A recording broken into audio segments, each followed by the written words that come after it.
আজকের এই ভিডিওতে জিপিএক্স লাভারদের জন্য একটা সুখবর রয়েছে। সেই সুখবরটা হচ্ছিল আজকের এই ভিডিওতে আমরা জিপিএক্স ডেমনের একটা নতুন ভার্সন যেটা বাংলাদেশে ইতিমধ্যে এসেছে সেটার সম্পর্কে আমরা আজকের এই ভিডিওতে জানবো। সেটা হচ্ছিল GPX Demon GR165RR the Corsa edition, বা এটাকে অনেকে জিপিএক্স ডেমনের ভার্সন 2ও বলে।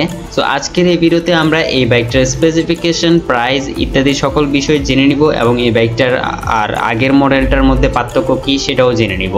তো চলেন আর বেশি কথা না বাড়িয়ে ভিডিওর মেইন টপিক নিয়ে কথা বলি। বাট ভিডিওর মেইন টপিকে যাওয়ার আগে আপনারা যারা এখন আমার চ্যানেলটিকে সাবস্ক্রাইব করেননি সাবস্ক্রাইব করে দিন ভাই। দেখেন সাবস্ক্রাইব কিন্তু ফ্রি হয়, করতে কোনো টাকা লাগে না। যেহেতু সাবস্ক্রাইব করাটা ফ্রি হয় তাহলে আর দেরি কি সেটা এখনই।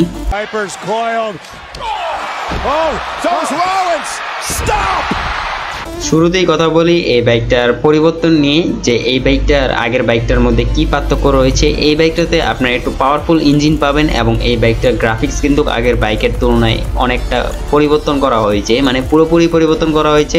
বিশেষ করে এটার একটা নতুন কালার এসেছে যেটা হলো ব্লু কালার, যেটা আমার পার্সোনাল ফেভারিট বর্তমানে। আগের রেড কালারটা ভালো লাগতো, তবে এখন ব্লু কালারটা আমার কাছে মোটামুটি ভালো লাগে।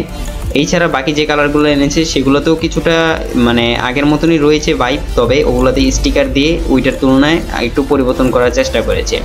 সো যাই হোক, এটা তো ছিল পার্থক্যর বিষয়। এখন কথা বলি ইঞ্জিনের বিষয়, যে ইঞ্জিনে এই বাইকের কি এমনটা পরিবর্তন করা হয়েছে। ইঞ্জিন হিসাবে এই বাইকে আপনারা পাবেন 164.6 সিসির 4 stroke 4 valve single cylinder liquid কুলেটের SOSCর একটা ইঞ্জিন। ফুয়েল সাপ্লাই সিস্টেম হিসাবে এই বাইকের নিজস্ব FI সিস্টেম ব্যবহার করা হয়েছে, যেটা হলো GPX FI সিস্টেম। যদি কথা বলি ইঞ্জিনের পাওয়ার নিয়ে, সেই ক্ষেত্রে এই বাইকের ম্যাক্সিমাম পাওয়ার হচ্ছে হলো 19.7 bhp at 10,000 rpm এবং ম্যাক্সিমাম টর্ক হচ্ছে হলো 18 নিউটন মিটার at 8,000 rpm। আর এই বাইকের এই ইঞ্জিন কনফিগার এবং পাওয়ার কনফিগার দিয়ে আপনারা এই বাইক থেকে সর্বোচ্চ গতি তুলতে পারবেন 155 কিলোমিটারের উপরে, এবং এই বাইক থেকে আপনারা সর্বোচ্চ মাইলেজ পেয়ে যাবেন 25 থেকে 35 কিলোমিটারের আশেপাশে।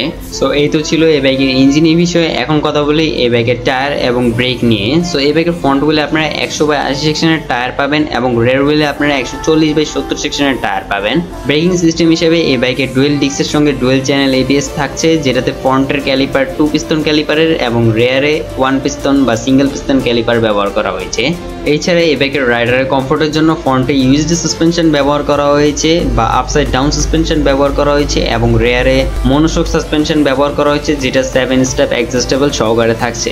এই বাইকের হেডলাইট টেডলাইট ইন্ডিকেটর সবগুলো আপনারা LED এর পাবেন এবং এই বাইকের স্পিডোমিটার হিসেবে ব্যবহার করা হয়েছে ফুললি ডিজিটাল TFT ডিসপ্লের একটা স্পিডোমিটার।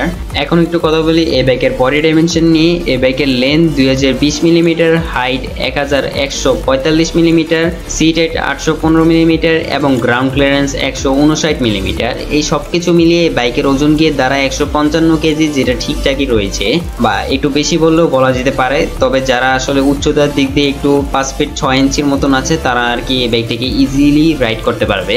এই বাইকের ফুয়েল ট্যাঙ্ক ক্যাপাসিটি কিন্তু আপনারা 11 লিটারের পেয়ে যাবেন।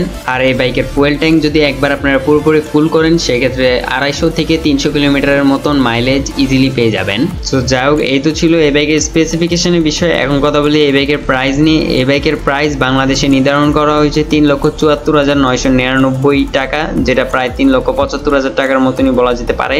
সো এই তো ছিল এই বাইকের স্পেসিফিকেশন এবং প্রাইস সম্পর্কে। আর আজকের এই ভিডিওটা এতটুকুই ছিল। আই হোপ আপনারা আজকের এই ভিডিওতে হালকা হলেও কিছু না কিছু এই বাইক সম্পর্কে জানতে পেরেছেন বা ইনফরমেশন পেয়েছেন। ভিডিওটা যদি আপনাদের ভালো লেগে থাকে সেক্ষেত্রে অবশ্যই কমেন্ট আর লাইক করতে ভুলবেন না কিন্তু। আর একটু বেশি যদি ভালো লাগে সেই ক্ষেত্রে যা করতে হবে সেটা আমি বলবো না, সেটা আপনারা আমার বিপ্লব ভাই বলবে। বিপ্লব ভাই বলেন। एक तो लाइक और शेयर ठोक दीजिए, महाकाल का धमाके लाइक और शेयर ठोक दीजिए, 5,000 लौटे दिख जाना चाहिए।